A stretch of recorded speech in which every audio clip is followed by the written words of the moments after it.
Islam at the Crossroads.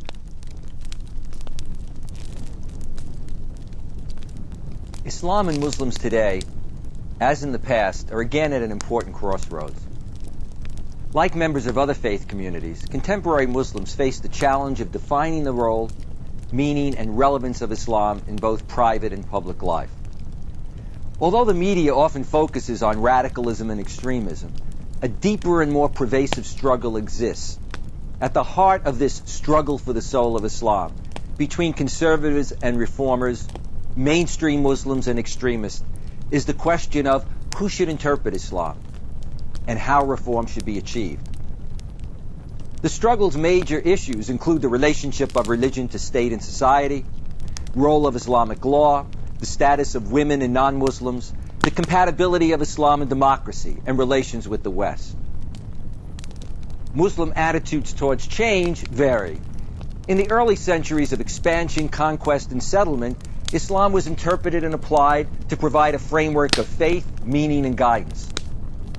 Throughout the ages, believers, wherever they might be, spread across the world, and however different their cultural context, they found in Islam a core of belief and practice that provided a sense of unity and identity, of faith and purpose. As Muhammad brought his reformist message to Arabia, at critical points in history, when the Islamic community has been threatened or in danger, great religious leaders and revivalist movements have responded to the religious, intellectual, and political challenges of the community, spawning a variety of reformers and revivalist reformist movements. The cry, Islam in danger, has served as a battle cry to rise to the religious and political defense of Islam. Just as Islam was used by early caliphs and Islamic revivalists and reformers, and in the 20th century in anti-colonial independence struggles, so too in recent years Islam has been a source of inspiration and popular mobilization in Palestine, Afghanistan, Bosnia, Kashmir, and Chechnya, and other parts of the Muslim world. Today, Islam continues to reflect that same unity and diversity. For although believers continue to affirm their belief in God, the Quran, and the Prophet Muhammad, they differ in their understanding and interpretation of what that should mean. The political resurgence of Islam has been accompanied by a ferment in which contending voices and paradigms have emerged. If modernization brought widespread political and economic reforms in the 20th century, the pace of religious reform lagged behind. Change has been more visible at the top, for a small group of elites rather than for the masses of Muslims in the Muslim world today. The political and economic failures of Muslim societies in the 1970s and 80s had contributed to an Islamic revival that has challenged political and religious establishments alike and called for an Islamic solution, the implementation of an Islamic alternative in personal and community life, in faith and politics. This call has divided as much as united Muslims, precipitating discussion, debate, and confrontation within Muslim societies, and at times between the Muslim world and the West. Key to this process has been the question of the meaning and relevance of Islam in today's world, something that all believers have faced and face. Contending voices, clerical and lay, government and opposition, secular and Islamically oriented elites, and their interpretations of Islam press their claims and compete for authority and legitimacy. Like all the children of Abraham, Muslims today, in facing the challenges of secularism and materialism, of faith and social justice, continue to bear witness to the fact that monotheism does not mean monolithic. As in the past, the unity of Islam, as in all faiths, embraces a diversity of interpretations and expressions, a source of dynamism and growth, as well as contending and of contention and conflict, both among believers and at times with other faith communities. The challenge for all believers remains the rigorous pursuit of what the Quran calls the straight path, the way of God, to whom belongs all that is in the heavens and all that is on the earth. Quran 42, verses 52 to 53. And to do this in a world of diversity and difference. While the revolution occurring in contemporary Islam is often seen through the prism or lens of explosive headline events, of radicalism and extremism. The real revolution is that quiet revolution that I've talked about before, that quiet revolution in Islamic discourse and activism. The Quran, the Sunnah, example of the Prophet Muhammad, remain normative for all Muslims, but questions of interpretation, authenticity, and application have become contentious items. Muslim scholars distinguish the eternal, immutable principles and laws in the Quran from its human interpretation and application, fiqh. That interpretation by early jurists that are prescriptions that were responses to specific context. Some today distinguish between the Meccan, the earlier and more religiously minded and binding, and Medinan chapters of the Quran that are seen as primarily political, concerned with Muhammad's creation of the state in Medina, and therefore not regarded by some as universally binding. Many ulama, religious scholars, continue to accept the authoritative traditions, hadith of the Prophet, but other Muslim scholars distinguish between authoritative texts and those that are not authentic. Although the example, Sunnah of the Prophet Muhammad, has always been normative in Islam, from earliest times, Muslim scholars saw the need to critically examine and authenticate the enormous number of prophetic traditions or hadith in order to distinguish between authoritative texts and pious fabrications. In the 20th century, a sector of modern Western scholarship questioned the historicity and authenticity of the hadith. Many maintained that the bulk of prophetic traditions were written much later. However, most Muslim scholars and some Western non-Muslim scholars have taken exception with this sweeping position. If many of the ulama continue to unquestioningly accept the authoritative collections of the past, other scholars have in fact become more critical in their approach and use of tradition literature. New approaches to the study and interpretation of Islam's sacred sources have been accompanied by similar debates over the nature of Islamic law, the Sharia. As noted earlier, and certainly above in this lecture, many of the ulama continue to equate Sharia, God's law, with its exposition in legal manuals developed by the early law schools. Other Muslims, from Islamic modernists like Muhammad Abdu and Ahmad Khan and Muhammad Iqbal, to Islamic revivalists and neo-modernists today, have distinguished between those laws based on clear text of the Quran and Hadith, and other laws that are the product of human interpretation and application, the product of reason and social custom. Some express this distinction as between the eternal law, Sharia, of God and its human interpretation and application, fiqh, by the early jurists. The distinction is often articulated in terms of the classical division of law into a Muslim's duties or obligations to God, worship, and his or her duties to others, social obligations. The former, worship, for example, the performance of the 5 pillars of Islam, are seen as unchanging. The latter are contingent upon historical and social circumstances, and therefore open to change. Contemporary Muslim discussion and debate over the role of Islam in state and society reflect a broad array of questions. Is there one classical model or many possible models for the relationship of religion to political, social, and economic development? If a new Islamic synthesis is to be achieved that provides continuity with past tradition, how will this be accomplished? Imposed from above by rulers and or the ulama, or legislated from below through a representative electoral process, through parliamentary system of government, for example? Legal reform remains a contested issue in many Muslim states that implemented Western-inspired legal codes. Governments impose reforms from above through legislation, and we discussed some of this in earlier lectures. In more recent decades, the debate over the Sharia has become a contentious issue. Does Islamization of law mean the wholesale reintroduction of classical law as formulated in the early Islamic centuries, or does it mean the development of new laws derived from the Quran and Sunnah of the Prophet, but the inclusion of laws, whatever their source, which are not contrary to Islam? Who is to oversee this process? Rulers, the ulama, or parliaments? The reintroduction of Islamic law has not followed a fixed pattern or a set interpretation. During the post-independence period, significant changes occurred in many countries, broadening the educational and employment opportunities and enhancing the legal rights of Muslim women. Women became more visible in the professions: teachers, lawyers, engineers, physicians. and in government.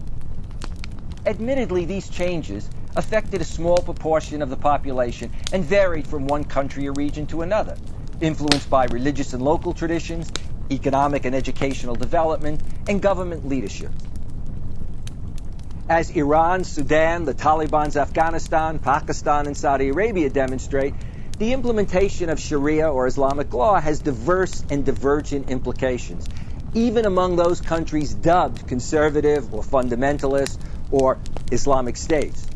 Women in Saudi Arabia and the Taliban's Afghanistan could not vote or hold public office. In Pakistan and Iran, despite other strictures and problems, women vote, serve in parliaments and cabinets, teach in universities, hold professional positions. Pakistan has had a woman as prime minister.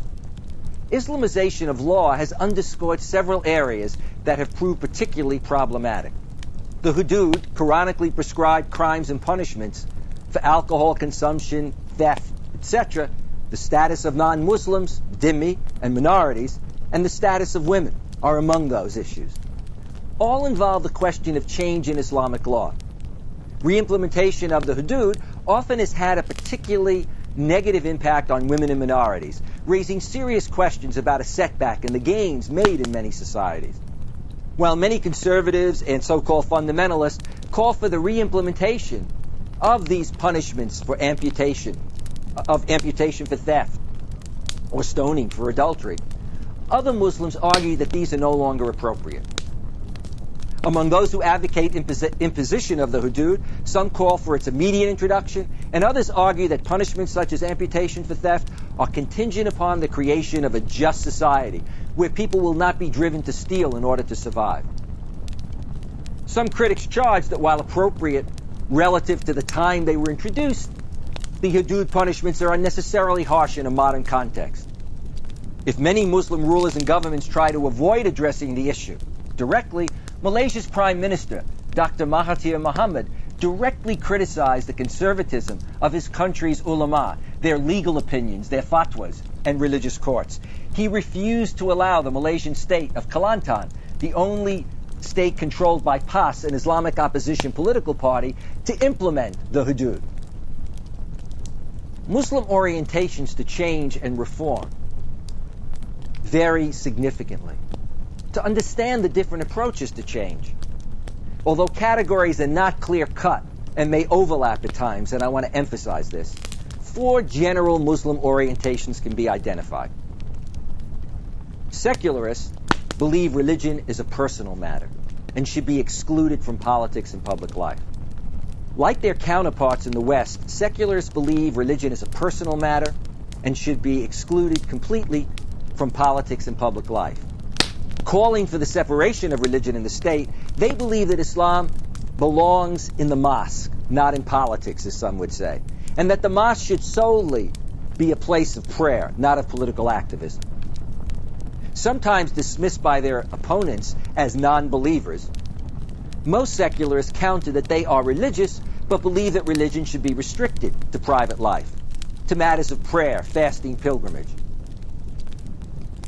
Conservatives emphasize following the traditional notion of taqlid, following the tradition, following past tradition, and are wary of any change or innovation that they regard as deviation, bid'ah.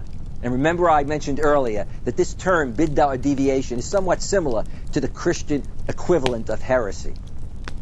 Conservatives are represented by the majority, though certainly not all, of the ulama and their followers, who continue to assert the primacy and adequacy of centuries-old Islamic law, a law that was developed by their jurist predecessors in the early period of Islamic development and expansion.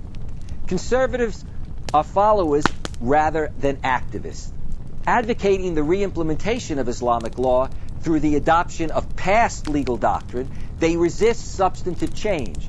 They would tend to argue that since Islamic law is the divinely revealed path of God, it's not the law that must change or modernize, but society that must conform to God's law as formulated in past centuries. Mainstream Islamic activists, often referred to as fundamentalists or Islamists, are in many ways similar to conservatives, though more flexible. They too place a strong emphasis on the need for a return to Islam and the Sharia. However, while they respect the classical formulations of law, in contrast to conservatives, they are not wedded to them, emphasizing instead a return to fundamentals in order to move forward. In the name of a return to the fundamental sources of Islam, Quran and Sunnah, they are prepared to interpret, ijtihad, and reformulate Islamic belief and institutions. Their leadership tends to be lay rather than clerical. Like many Islamic revivalist organizations in the 20th century, such as the Muslim Brotherhood, their holistic or comprehensive understanding of Islam fosters social and political activism, often challenging the political and religious establishment. Though their advocacy of reinterpretation and change takes them well beyond conservatives, in reality their Islamic discourse and ideology are less innovative than Islamic reformers or modernists, and thus they have often proven less progressive, though not always, in particularly sensitive areas like Islamic law, the status of women and minorities. Islamic reformers, though they overlap at times with some mainstream fundamentalists or more progressive fundamentalists, are more liberal or open to substantive change and to borrowing from other cultures. Like fundamentalists, they root their reforms in normative Islamic sources, the Quran and Sunnah, and are not wedded to classical Islamic law. They distinguish, in other words, between the divine element in Islamic law, the formulation of Islamic law, and the human interpretation. However, their approach to change is more substantive or fundamental. They distinguish more sharply between substance and form, between the principles and values of Islam's immutable revelation and the historically and socially conditioned practices and institutions that can and should, they believe, be changed to meet contemporary conditions. The heart of a modernist approach gets at the core issue in contemporary Islamic reformism, the relationship of the divine to the human in Islamic law. In the terminology of classical jurisprudence, they focus on the need to distinguish between the Sharia, God's divinely revealed law, and fiqh, human understanding and interpretation, and application that is historically conditioned. These reformers go further than fundamentalists in their acceptance of the degree and extent to which enshrined classical formulations of law may be changed. They place more emphasis on the finite nature of early doctrines or formulations. Just as jurists applied the principles and values of Islam to their societies in the past, they argue that again today a new reinterpretation or reconstruction of Islam is needed. Many reformers, after an early traditional or Islamic education, have obtained degrees from major national and international universities in the Muslim world and in the West, combining an appreciation of Islam with modern disciplines and knowledge. Islamic reform is evident in the current debate over key issues like the relationship of Islam to the state, political participation or democratization, reform of Islamic law, promoting religious and political pluralism. Muslim experiments have run the gamut, from conservative monarchies like Saudi Arabia to more radical approaches in Libya, Sudan, and Iran. From mainstream Islamic social and political activism, working within society, creating schools, hospitals, providing social services, participating in elections across the Muslim world, Egypt, Turkey, Indonesia, to violent revolutionaries who try to topple governments and impose authoritarian versions of Islamic rule. Two essential questions face Muslim communities as they define the relationship and relevance of Islam to their lives. And I think Jews and Christians and other believers can associate with these generic questions. Who's Islam and what Islam? Who's Christianity? What Christianity? Who's Judaism? What Judaism? Who's Islam? Who has the authority to interpret Islam? And what are the relevant and acceptable interpretations of Islam for today's world? As in the past, both the ulama, the religious scholars of Islam, and Muslim rulers continue to assert their right to protect, defend, and interpret Islam. The ulama remain persistent in regarding themselves as the guardians of Islam, the conscience of the community, its only qualified interpreters.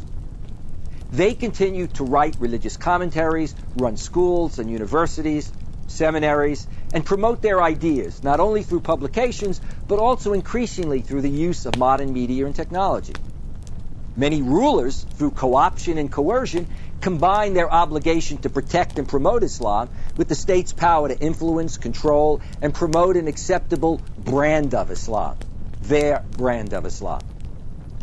Governments control and distribute funds used to build mosques, pay the salaries of religious officials and functionaries, approve the topic or outline for the Friday mosque sermon, appoint religious leaders and judges. Saudi Arabia, Libya, and Iran, among others, through the creation and funding of international Islamic organizations, promote not only Islam, building of mosques, schools, hospitals, sending imams to serve as mosque leaders and preachers, distributing Qurans and Islamic publications, but also their brands or interpretations of Islam internationally, among Muslim communities in the Muslim world and in the West. The result has been the promotion and propagation of a broad range of interpretations, from the conservative to the revolutionary. Today, there are many that argue that it is not rulers or the clergy, but the laity and or parliaments that should be major actors in the process of change. As we have seen, the ulama have often come under criticism from diverse sectors of Muslim society, viewed as out of touch with the demands and realities of the modern world, and as a religious establishment too easily co-opted by governments or too compliant. At the same time, as in Christianity and Judaism, an educated laity has increasingly asserted its role in the community.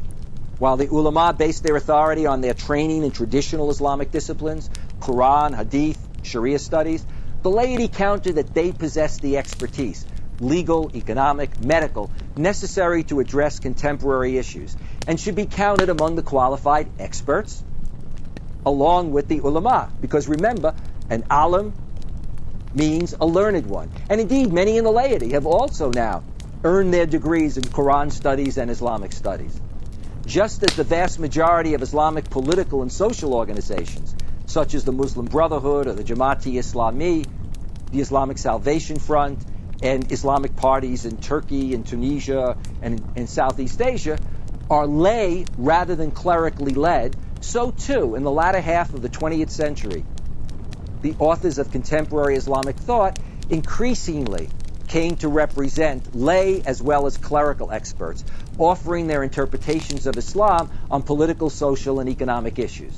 And that continues today in the 21st century. Critical to what we're looking at today is the question of restoration or reformation.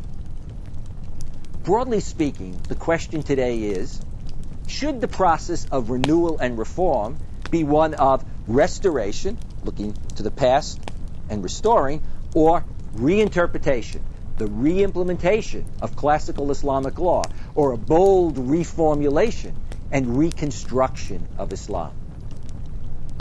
Some who call for a return to Islam simply mean reclaiming and implementing the traditional classical legal blueprint for Muslim society in all its details, as some Christians and Jews simply want to appropriate the traditions of the past. Others argue that times have changed and that it is necessary to replace or supplement laws formulated centuries ago with fresh interpretations that respond more adequately to conditions today. They wish to return to the sources of Islam, to the principles and values of the Quran and the Sunnah, example of the Prophet, upon which new laws and institutions can now be formulated. This discussion, debate, and at times battle can be seen across the Muslim world, from Egypt and Morocco to Malaysia and Indonesia. And it can be seen among Muslims in Europe and America, within all Muslim communities. Well, what are some of the issues that emerge? Islam and democracy would be a primary example. Islamic reformism in the 21st century in particular, but it also occurred in the late 20th century, has struggled with the issue of democracy, democratization. Some Muslims maintain that Islam has its own system of government, that democracy is based on un-Islamic or Western principles and values. Others reinterpret traditional Islamic concepts like consultation, consensus, and ijtihad reinterpretation, So, consultation and consensus of the community to support modern political consultation, modern political participation, such as parliamentary elections. Another issue is the status of non-Muslims. And this is a major and current debate. Many want to reinstate traditional doctrine, such as the doctrine that non-Muslims are a protected people, dhimmi. While it was ahead of its time in the past, as we talked about earlier, today it would consign non-Muslims to a second-class form of citizenship in terms of rights to vote, to hold senior government positions. Others advocate non-Muslims' right to full and equal citizenship, fostering an egalitarian and pluralist society of Muslims and non-Muslims. The swelling numbers of Muslim refugees and the migration of many Muslims to Europe and America make minority rights and duties an ever greater concern for Islamic jurisprudence today. And of course, the issue of women. One result of contemporary Islamic revivalism has been a re-examination of the role of women in Islam, and at times a bitter debate over their function in society.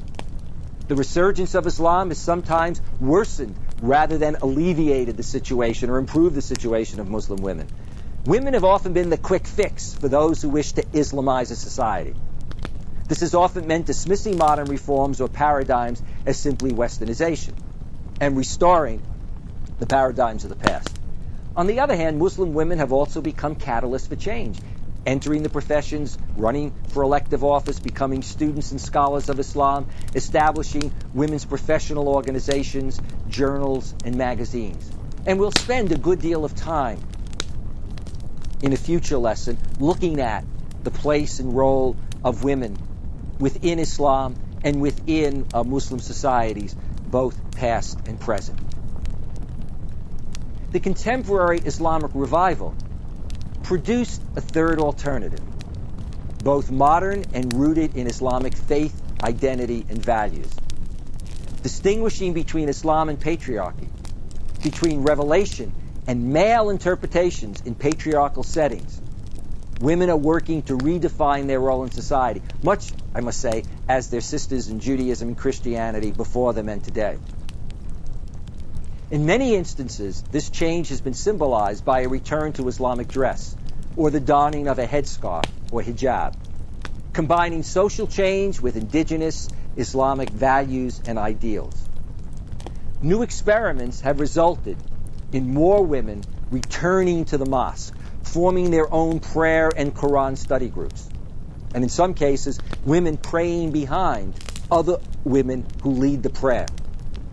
Women as individuals and organizations are writing and speaking out for themselves on women's issues, ranging from dress to education, employment, and political participation. In contrast to Judaism and Christianity, Muslims under European colonial dominance and rule have had only a few decades since gaining independence, relatively speaking, 4 or 5 decades, to accomplish what the West needed and took centuries in terms of the Enlightenment, the Reformation, the Counter-Reformation, the French and American revolutions, etc. Like believers in other faiths, the critical question today facing Islam and Muslim communities globally involves the relationship of faith and tradition to change in a rapidly changing and pluralistic world. And this remains the challenge, and a challenge that we'll be looking at and continuing to look at as we move through the rest of the course, as we look at the role of women, as we look at the question of Muslims in Europe and America, and finally, as we talk about the future of Islam, as we look out, as it were, beyond the first part of the 21st century. But I think it's important to recall today the words of Fazlur Rahman, a prominent Muslim scholar in the 20th century who taught at the University of Chicago for many years. His comment with regard to Islamic reform, in which he said that Islamic reform requires first-class minds who can interpret the old in terms of the new as regards substance, and turn the new into the service of the old as regards ideals. This, I think, in many ways constitutes the marching orders for Muslims who, like Jews and Christians, are challenged to move forward into the 21st century. Women and change in Islam. The status of women in Islam is a hotly contested issue, both in the Muslim world and in the West. Muslim women are often viewed through Western stereotypes or the policies of extremists like the Taliban in Afghanistan. Gender in Islam remains a highly charged issue today at the popular level and among scholars and religious leaders. If some blame Islam for the oppression of women, others see it as a beacon of light and reform. Still others insist that the status and role of women in Muslim societies should be attributed primarily to socioeconomic forces, to patriarchy, rather than religious belief. The explanations are as diverse as the Muslim world itself. Thus, charting the progress or regression of women, whether under secular or religious governments, is a tricky task. While some claim that Islam oppresses women, others view Islam as a source of women's empowerment. The diversity of practice is reflected in dress, access to education, and professional positions, and the visibility and roles of women across time and space. The veil has become a particularly charged symbol. Yet even the wearing of the veil has diverse meanings for the wearers and the observers. Increasingly, Muslim women today are struggling to forge new paths, reinterpreting the Quran and Muslim traditions, taking their place in education and the professions, seeking to improve their status both within the family and as professionals. For several decades, women in Muslim societies have been part of the dialectics of change, an erratic and vacillating and contradictory process that creates many anomalies and contradictions. Evidence of women's status represents great diversity across the Muslim world. In some Muslim countries, women drive cars, ride motorcycles, hold professional positions in virtually every sector, serve as ambassadors and parliamentary members and judges, outnumber men at universities, and have the right to vote. In others, they need a male's permission to travel, cannot drive a car, are sexually segregated, must be completely covered in public, cannot vote, are restricted by Islamic laws that severely limit their rights in marriage, divorce, and inheritance, that condemn them to be stoned to death if found guilty of fornication or adultery. The following examples give some sense of the complexity and anomalies of gender relations in the Muslim world. And here I'm going to refer to anomalies that existed recently. Some of them have passed recently from the scene, but they're all within the last couple of decades. And you'll note how some countries seem very progressive on many things, but not on other things, and vice versa. In Egypt, long regarded, and indeed one of the most modernizing of Muslim states, women cannot serve as judges, yet they can be members of parliament, they have been in the cabinet. Yet in Morocco, more than 20% of the judges are women. Women in Egypt and Malaysia have access to the best education, hold responsible professional positions in virtually every sector. Yet, like women in many Muslim societies, they had needed a male relative's permission to travel. Women in Saudi Arabia own much of the real estate in Riyadh and Jeddah, can own businesses, but cannot drive a car, are sexually segregated, and restricted to appropriate professions, much as women in the West had to deal with that themselves. Certain professions, teaching, nursing, etc., for example, in the West being seen in the past as more appropriate than being a corporate executive. In nearby Kuwait, women function in society, hold responsible positions in many areas, but have not been able to get the vote. More recently, there has been a move to sexually segregate universities. That is, students in universities. In Iran, which we think of often as a fundamentalist state, where women must wear the chador in public, women constitute the majority of students in universities, hold professional positions, and serve in parliament. Moreover, the Islamic Republic of Iran has had a woman vice president. Though Pakistani women can vote, serve as ambassadors to the United States, and even as prime minister, they, particularly the poor and powerless, also suffer under Islamic laws, or so-called Islamic laws, enacted by General Zia-ul-Haq in the past, but still enforced today. In Afghanistan, the Taliban, in the name of Islam, required women to wear the chador, forced professional women to give up their jobs, and prohibited girls from attending school. Such contradictions are also evident in the issue of veiling. If many associate the veil with the oppression of women, others say veiling preserves women's dignity, freedom, and modesty. The Islamic style of dress is known by many names: hijab, burqa, chador. Veiling ranges from wearing a headscarf to covering the entire body and face. A multitude of styles, colors, and fabrics are worn by Muslim women in countries, extending from Morocco to Iran to Malaysia to Europe and the United States, and because of diverse customs and interpretations of the Quranic verses.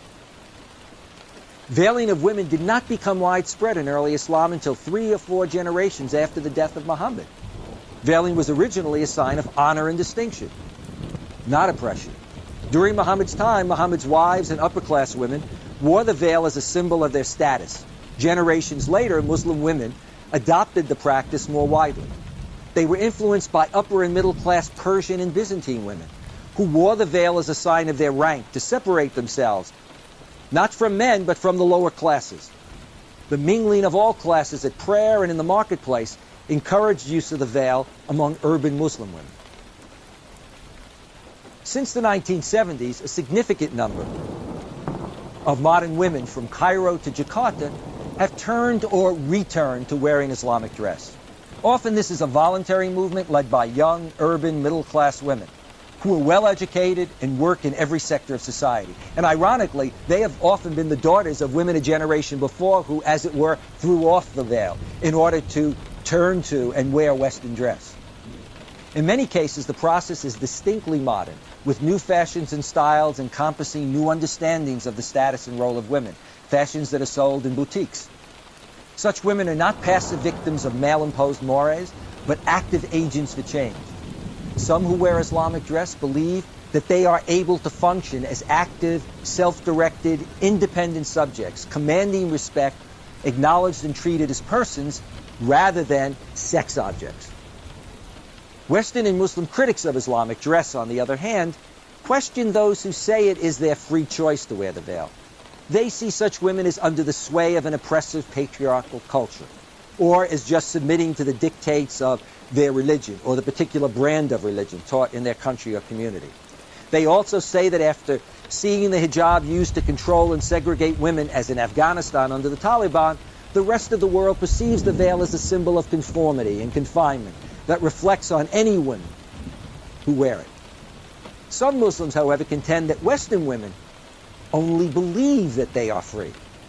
They do not see how their culture exploits them when they choose to spend their countless hours on their appearance, wearing comfortable skin-tight clothes and dangerous high-heeled shoes, and allow themselves to be displayed as sexual objects to sell cars, shaving cream, and beer.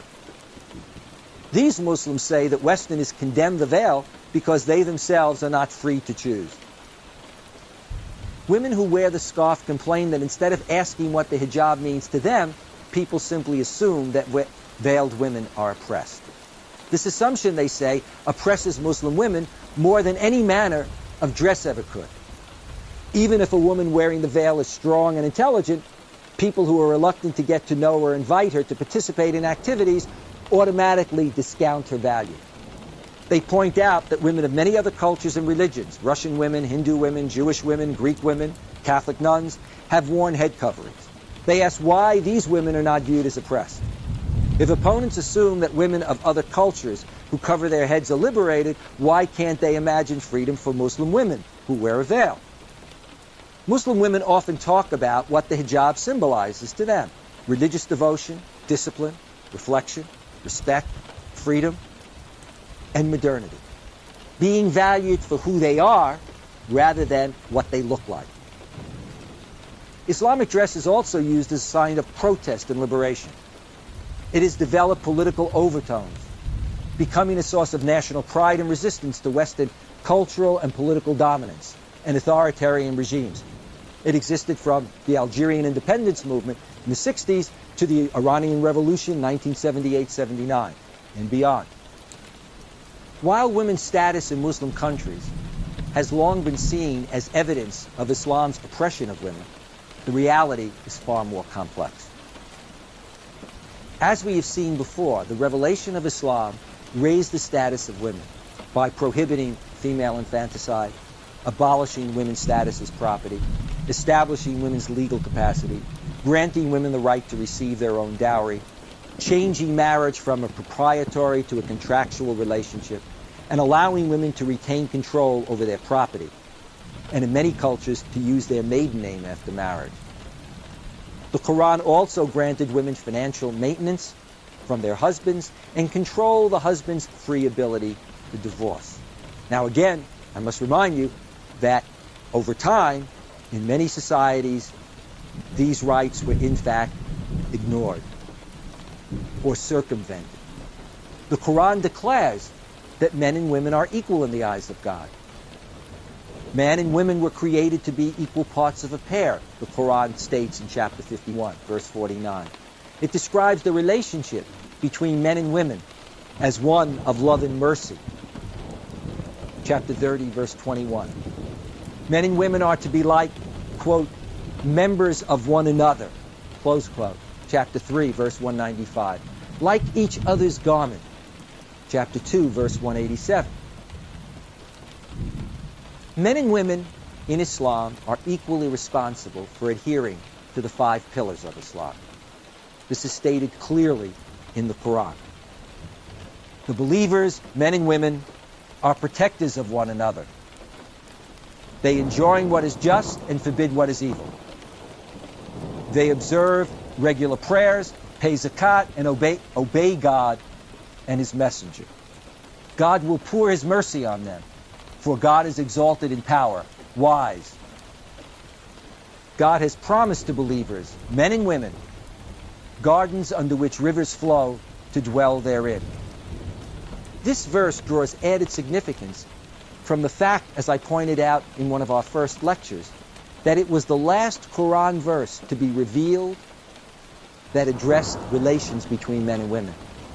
Thus, as we noted earlier, some scholars argue on the basis of both content and chronology that this verse outlines the ideal vision of the relationship between men and women in Islam, one of equality and complementarity. Needless to say, this is a contended issue within Islam and within Muslim communities. But if this is the case, why are there problems with the status of women in Muslim countries?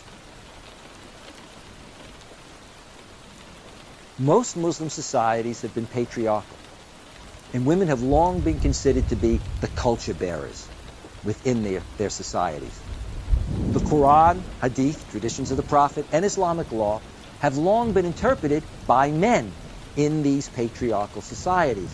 One need only think of the way in which the role of women in Christianity and Judaism, as in Hinduism and Buddhism, was affected by patriarchy and the fact that it was, as I like to put it, the good old boys who did the reinterpreting, and often continue to in some instances.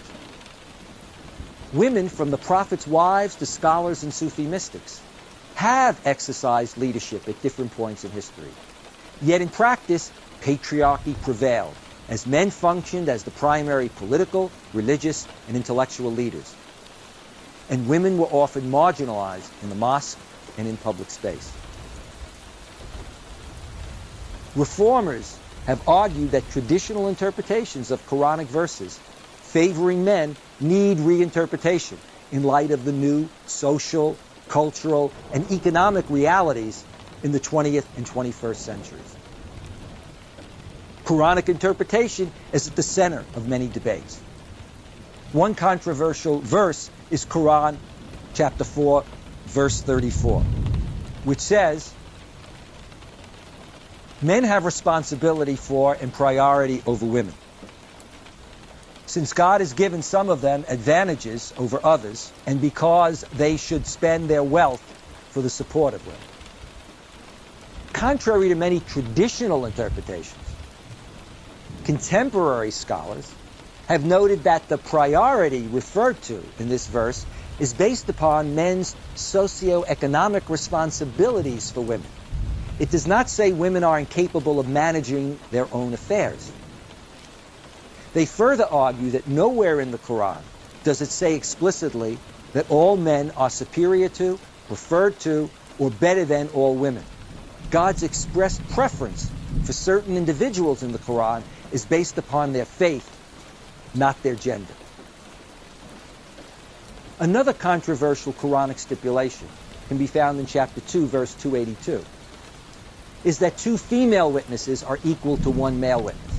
And this gets reasserted today in a number of modern Muslim states, though certainly not all. Over time, this was interpreted by male scholars to mean that a woman's testimony should always count for 1/2 of the value of a man's testimony. Contemporary reformers stress the socio-historical context in which the verse was revealed, a time when women were not active in business or finance, and a woman's expertise in these fields would most likely have been less than a man's.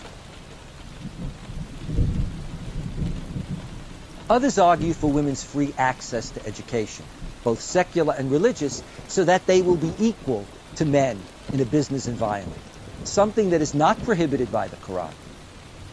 In light of women's right to own property and make their own investments, they say this interpretation reflects broader Quranic values. And I noted earlier that in a country like Saudi Arabia, which in many ways is seen very conservative, women do own significant pieces of property, and women do function in a sexually segregated society running their own corporations. Quranic interpretation is at the center of reformism. Some note that the Quran itself specifically distinguishes between 2 types of verses. And we'll hear this time and time again. Those that are universal principles and those that were responding to specific social and cultural contexts or questions and were subject to interpretation. They believe that those verses that assign greater rights to men, such as verses found in chapter 2, verse 223, and chapter 2, verse 228, reflect a patriarchal context in which men were dominant and solely responsible for supporting women. Today, rather than being interpreted literally, reformers argue that these verses should be reformulated to reflect changing socioeconomic conditions and the interests of public welfare. They further argue that gender equality is the intended order established by God, because God does not make distinctions based upon gender in matters of belief and morality. All are equally responsible in terms of belief and morality, and in terms of modest dress, for example. However, Muslims who advocate a literal interpretation of the Quran believe that the gender inequalities it prescribes apply to every time and place, as God's revealed social order. Biology is often used as a justification. Because only women can bear children, they argue, the man must provide for and maintain the family so that the woman can do her job of bearing and raising children. Gender inequality broadly exists in family law in women's restricted divorce rights, in contrast to men's extensive divorce and marriage rights in many regions, certainly in terms of modern standards. Reformers attempt to address this. Reformers maintain that the Quran and the Hadith literature support contemporary reinterpretation and reform in divorce laws. Particularly notable since the latter half of the 20th century across the Muslim world have been reforms in marriage and divorce laws, including the abolition or severe limitation of polygamy, expanded rights for women seeking divorce, including the right to financial compensation, expanded rights for women to participate in contracting their marriage, prohibitions with regard to child marriage, and expanding the rights of women to have custody over their older children. But this process remains contested and is rejected by more conservative Muslims. Look at gender segregation. The practice of separation has both religious and cultural origins. The Prophet's Medina did not practice sexual segregation.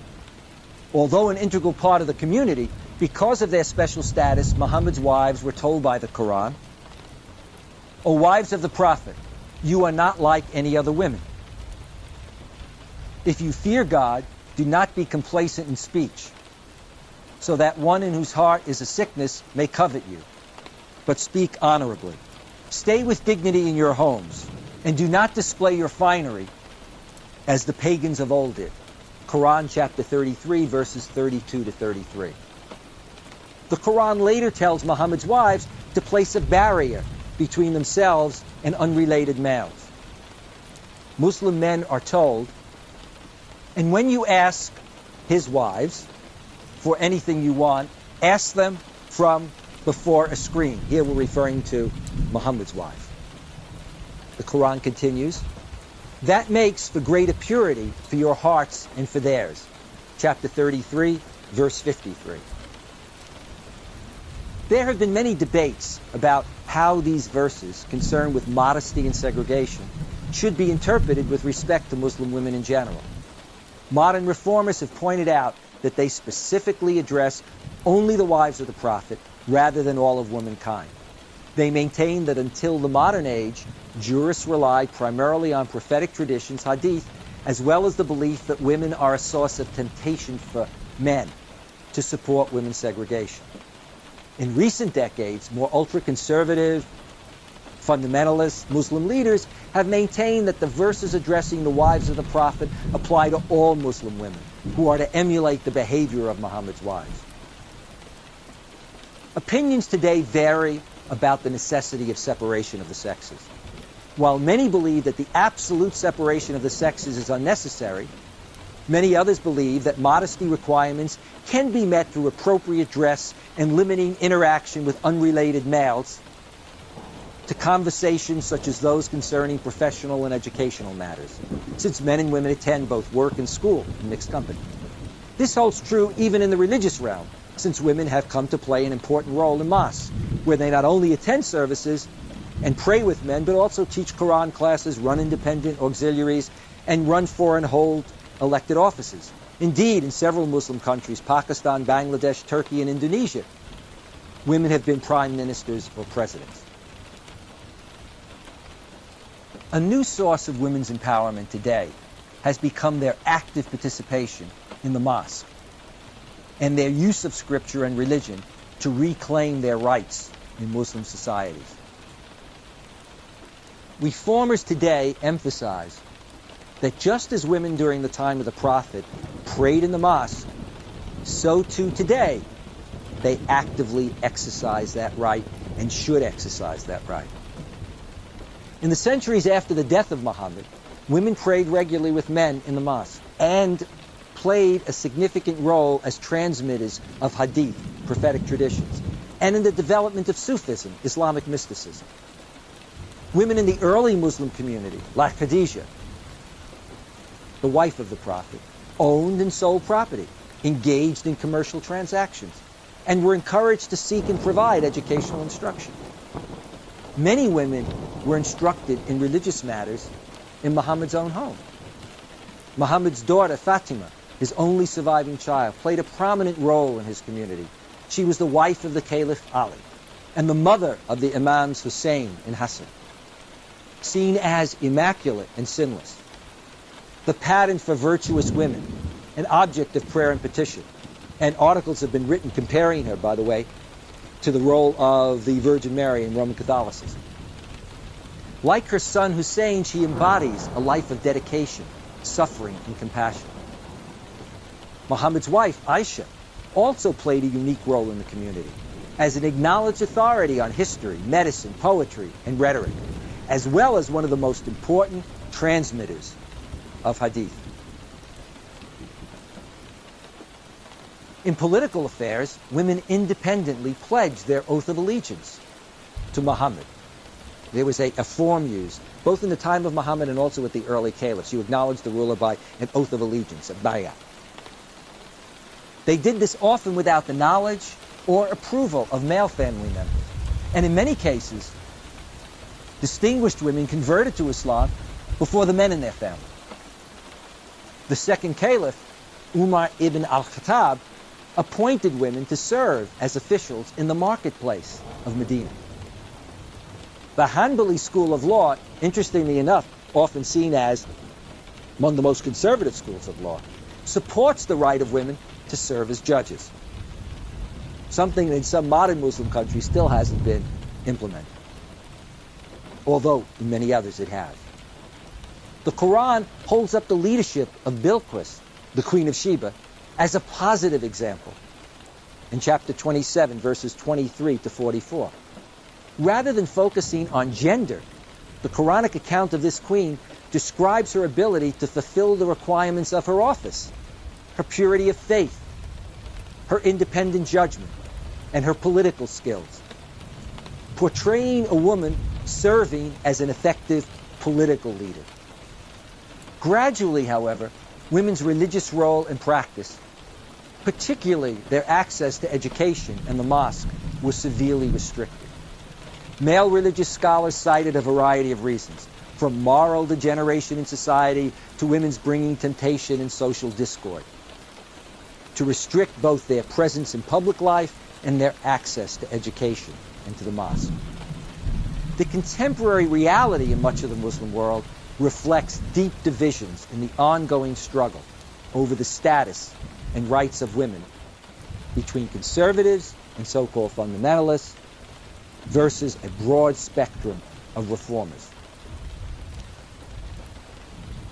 As the examples of the Taliban's Afghanistan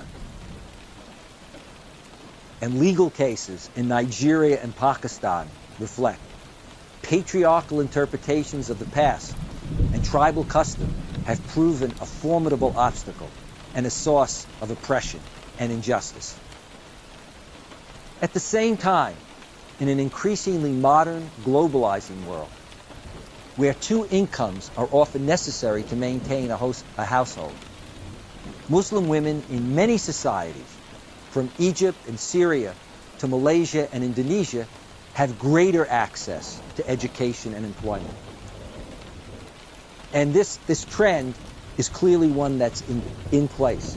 However, the ability for this trend to develop will be affected not only by the impact, if you will, and the ongoing impact of patriarchy, but also, as is true of all religious traditions, the impact of the traditions of the past and the extent to which reform does occur or can occur. But a major obstacle will also remain economic development, which naturally has a significant effect on educational development.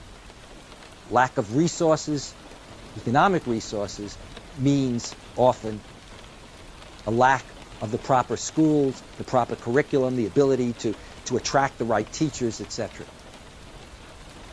Given the integral role of religion to Muslim societies, Islam's formative influence on gender relations in the past, and the impact of Islamic revivalism, religion continues to play a significant role as women forge new paths for themselves and future generations. As we've seen before, and as we shall see in our subsequent lecture, particularly in our final lecture on the future of Islam, this trajectory will continue. And part of the trajectory is not just a conflict between, if you will, modernizing, reform-minded, and conservative resistance to change. But the fact is, within those who are modern educated and reform-minded, today we see both your more secular, Western-oriented women and your more Islamically oriented women. And this can be seen most visibly in terms often of matters of dress. That is, you can have women in the workplace with the same educations, or in government, some wearing what one might call modern Western dress and some wearing Islamic dress, as well as in the mosques and in other sectors of society. In many ways, they reflect the broader dynamic that is playing out within Muslim societies today in terms of the issues of the relationship of Islam to modern reform, the relationship of past to present, and the ability to establish a continuity between the practice of today with the traditions of the past.